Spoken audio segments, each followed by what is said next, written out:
nga marami nagre-request sa akin na i-vlog ko daw lahat ng pagpipainting at paggawa ko ng artwork, ay naghanda na nga ako ng aking mga gagamitin para sa sample ng gagawin nating artwork ngayong araw.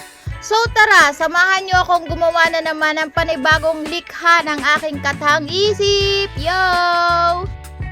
So bago tayo mag-umpisa, ihanda ko na lahat ng ating gagamitin para sa ating painting for today.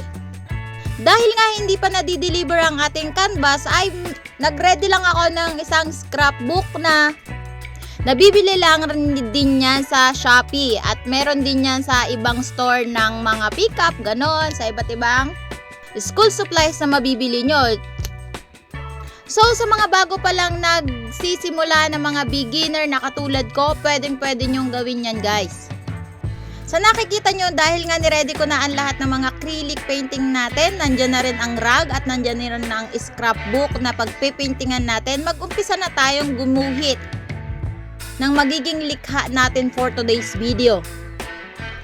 Kung hindi rin naman kayo busy at mapapanood at mapapadaan itong video na ito, ay pwede nyo rin siya, guys, i-share para sa mas maraming makakapanood, ma-inspire sa aking mga vlog at videos na nagdo-drawing or etc. Shoutout nga po pala sa mga nag-post o nagme-message na i-vlog ko lahat ng mga ginagawa kong ganito. Dahil yung full support nila sa akin ay sobra-sobra mula hanggang ulo hanggang paa, kahit walang paa. Uy! Naalala ko lang dati nung mga maliit pa kami nila ate at nila kuya, ay talaga naman sa sobrang kinahiligan ko talaga ang pagdodrawing, ay ako ay the best of vandalism ng aming bahay. Lahat na pati CR, kwarto at mga gilid, pati pintuan. Kaya naman palagi na-stress sa akin si papa at si mama. At sa sobrang stress nga ni mama at ni ate sa akin, ay palagi akong kinukurot sa singit. Kahit nga hanggang ngayon ay kung ano-ano pa rin ang aking dinodrawing. Dahil nga sa sobrang kabiliban ko sa sarili ko sa pagdodrawing, ay nakatagpo ako ng the one. Uy, matatawag kong the one and only enemy. At syempre kapag marunong kang magpinta, ay marunong ka rin gumawa at magdrawing ng bata. At ayun na nga, na-drawing ko na nga si Gio. Kita mo nga naman ang kinalabasan ay napakakulay.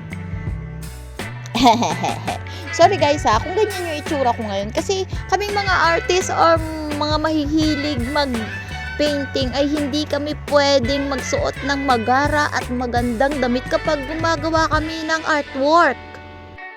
Sige, try mo kayang mag-artwork tapos naka-gown ka, o diba? Hindi maganda sa pakiramdam. Kailangan yung damit mo laang ay maaliwalas, hindi ka mahirap gumalaw.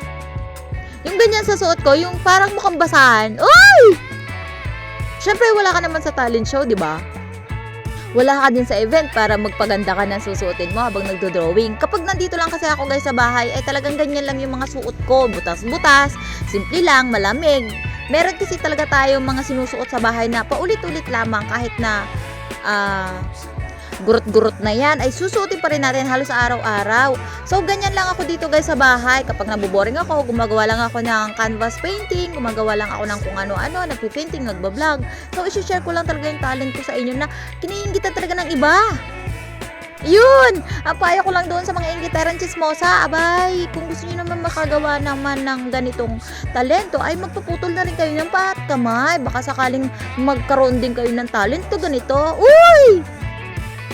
Sobra din talaga ako nagpapasalamat sa nanay at tatay ko dahil pinanganak nila akong ganito. Char! At sobra din ako nagpapasalamat sa Panginoon dahil hindi niya ako pinapabayaan at dahil pinagkalooban niya ako ng ganitong itsura, ganitong talent na kahit nagkulang sa physical ay nasobra at liglig naman sa talento. Uy! Inangat yung sarili, kapal ang muka. Hindi naman sa pagmamalaki, talagang kung talagang may talento ka, guys, ay ito naman ay natututunan. Yung mga, meron pa nga dyan iba na hindi naman marunong mag-drawing, pero natuto naman yung kinalaunan. Kaya doon sa mga beginners lamang, mag-practice lang ng mag-practice para matuto din. Dati hindi rin ako marunong mag-blend o gumawa ng isang sunset. Dahil nga sobrang kinaadikan ko talaga ang pag-YouTube, ay more search ako. Sumali din ako sa iba't ibang event na mga painting contest. Doon ko nalaman at doon nadagdagan ang experience ko sa buhay. Pero ang tatandaan nyo guys, hindi kayo makagawa ng artwork sa isang araw na hindi kayo inspired. Kasi kapag hindi kayo inspired sa mga ginagawa nyo, sa mga trabaho nyo sa buhay, ay hindi magiging maganda ang kalalabasan. Kaya yung mga wala pang inspiration dyan, uy, maghanap na kayo. Parang layo-layo na natin ang pagkwentuhan natin. Nandun lang tayo sa damit natin kanina na dapat gurot-gurot. Oo guys, dapat gurot-gurot lang yung mga isusuot nyo kapag naggumagawa kayo ng artwork. Kasi mahirap na mamantsahan yung mga panlakad nyong damit. Sayang naman kung madudumihan lamang at mamamantsahan lamang ng acrylic painting yung mga damit yung papasko. Uy, grabe siya. So malapit na nga tayo matapos at hanggang dito na lang ang ating vlog. Sana ay nag-enjoy kayo sa painting ko ngayon.